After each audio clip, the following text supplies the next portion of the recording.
Hi there, Rachael-Jayne Groover here, and welcome to Awaken TV. And I am very excited for this one. I'm going to be talking to my husband here, who is... That would be me. That would be Datta Groover. He is the writer, the novelist, the author. What would you call yourself? Well, those three are a good start.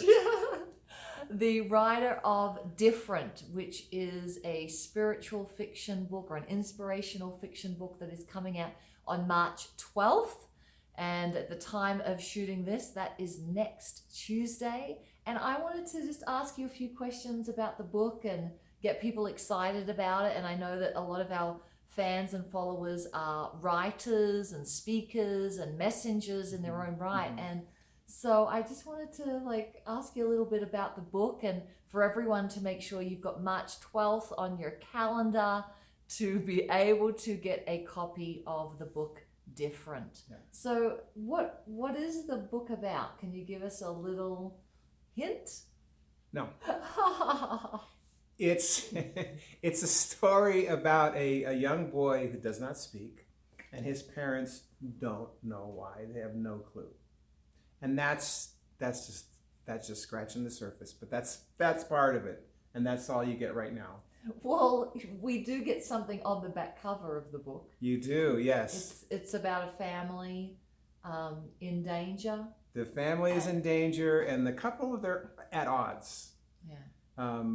We don't know what that's like, but no, there's Not to the degree that they're at odds. We definitely don't know that. Is there any autobiographical things going on here in the book? It depends on how much trouble I would get in answering that question. No, in all seriousness, this is something I believe.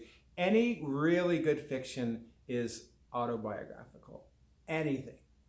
Like little parts of it, not like the whole thing. Exactly. Got it. Exactly. So things, interactions people have, it's, the saying is you write what you know, and if you really write what you know, you write based on your experience. And this is funny, I had a conversation with my son who lives in France, and he had just read the book, one of my beta readers, and he just read the book and he was saying, oh, I just love it. He was very excited about it. And he said, yeah, and I see a lot of you in that book. I did too. I saw a little bit of me in that book somewhere too. I was like, is this? I wasn't going to bring me? that up. Just parts of it. Well, we were talking a lot about what genre to put it in, because for a lot of people who read fiction, and I don't read a whole lot of fiction. I read this book, read it from cover to cover, unbiased, little biased, you decide. But I enjoyed it so much, and we were talking about the genre. It could go into really mainstream fiction in a way. There's edge to it. There's danger. There's intrigue. There's relationship. There's all sorts of things. But why we talked a lot about putting it in the inspirational or spiritual fiction is because there really is that metaphysical understanding. It's an inspirational story. The sort of themes of healing and intuition, and all of those are in there, which I think is awesome. Yeah. How did the idea first come to you about the story? Well, I was in a writing workshop and I was doing flow writing. It was just like, no plan. I had no plan to even write fiction. I thought, I'd go in, I'd write some book about speaking or making videos. Because you had already written a few drafts of nonfiction. I had written some drafts of nonfiction books, yeah. So I thought maybe that's what would happen. And this story just came to me. It was just like, I don't know. I don't want to sound too woo-woo, but I'm going to. It was just, it felt divinely inspired. Yeah. And it just came out. And it was kind of funny because as I'm there, it was a 3.5-day workshop. As I'm there writing this out, and I'm thinking like, why did I pick this story? This story is going to be so hard to make good because the main character, as I mentioned, this young boy, he doesn't speak, so you don't know what the main character says. That's a very tough premise to work around. And by the time, I would say late last year, I was so glad that I picked the story. Yeah. It just, I love the story and I love the characters. And it gets you thinking. I mean, not everyone will agree with some of the pieces in it and all of that, but it gets you thinking and definitely stays with me. I could rave about it, but I'm going to let other people next week rave about it more than I do, because everyone will think I'm so biased. But you've had a lot of beta readers. You had a lot of reviews, 5-star reviews already from different places that do book reviews. I just want to say one little thing about that. Yeah. She's like, she's got this look on her face. It's like, what is he going to say next? So of those reviews that I got, so I've had 7 professional reviews so far. Most of them really, really positive, and 3 of those are the best reviews I've seen for any book anywhere. So I'm very surprised about that. Pleasantly surprised. Yeah. And what goes into writing a novel at this magnitude? I mean, you started doing nonfiction. I've told you I always secretly or not so secretly knew you were mostly a fiction writer, and that is what you're being called to do, and it's your life purpose. How did you know that? He went kicking and screaming a little bit with that. But is that what happened? A little bit. Internally. But this was a big project. What does it take project for those of them that are watching that do want to write a book, maybe fiction or nonfiction? I mean, what does it take? You have to be willing to put in the work, and I say like everyone, not everyone, most of you are saying duh, but I've worked with so many writers. I've talked to so many writers, and they just think, oh, I'm just going to immediately put out the great American novel or the great Australian epic or whatever it is, right? And they think they're going to do it without putting in the work. So the work means doing what it takes to become the best writer you can be, and also to create the best work you can right now. So, and this has been my goal all the way through.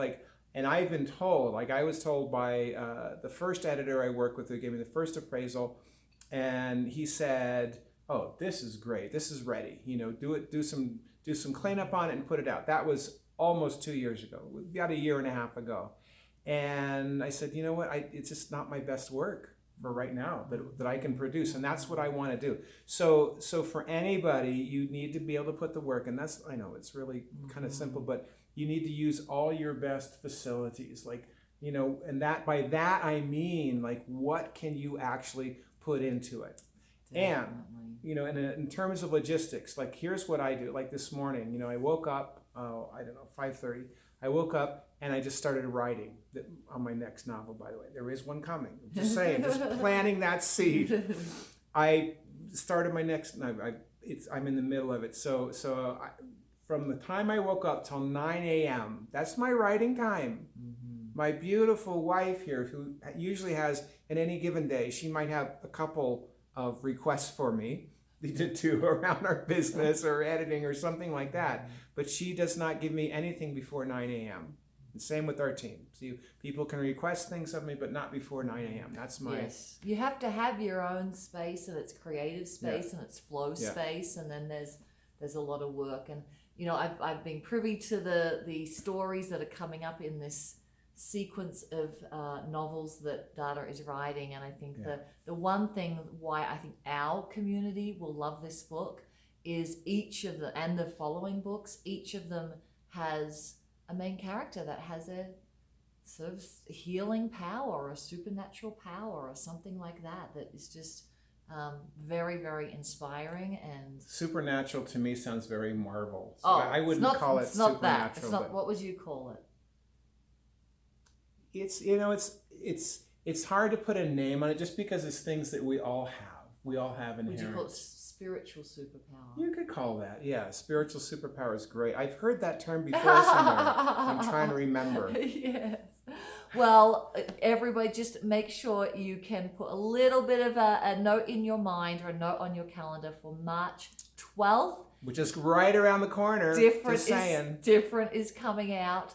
And we are hopefully able to have you buy the book on March 12th. We're going for the bestseller campaign on Amazon, and for you to share it with anyone that you know who likes that inspirational, spiritual superpower slant in really, really good fiction. So different, by Datta Groover. Thank you so much for being with us today on Awaken TV. Thanks for having me on. Datta will also be on March 12th on his Facebook author page. So go to facebook.com/Datta Groover author, and he will be on Facebook Live a couple of times that day, and so you'll be able to hear him reading from the book and talking more about the experience. I'll pop the details below there. And anything else you want to share before? Yeah, well, I just did want to say about the author page. So if you like that, I don't want to sound needy, but please like my page. But seriously, if you do like the page, then you'll get the updates, and I'll remind you when it's like, hey, tomorrow's the big day. Yeah. Thank you, Yeah, Datta. thank you so much. Congratulations. I did want to add one other little thing. Congratulations. You're so welcome. Thank you so much. Quick little thing. Yes, quick. Emphasis on the word quick. Now I totally forgot. No, I didn't forget what I was going to say. So yes, so the working on this book, it was more than I thought it was going to be, and it was also far more rewarding. It's been so rewarding. Very, very rewarding. I just want to say that. Congratulations. Thanks, everyone. We'll see you next week, March 12th. See you then. Bye.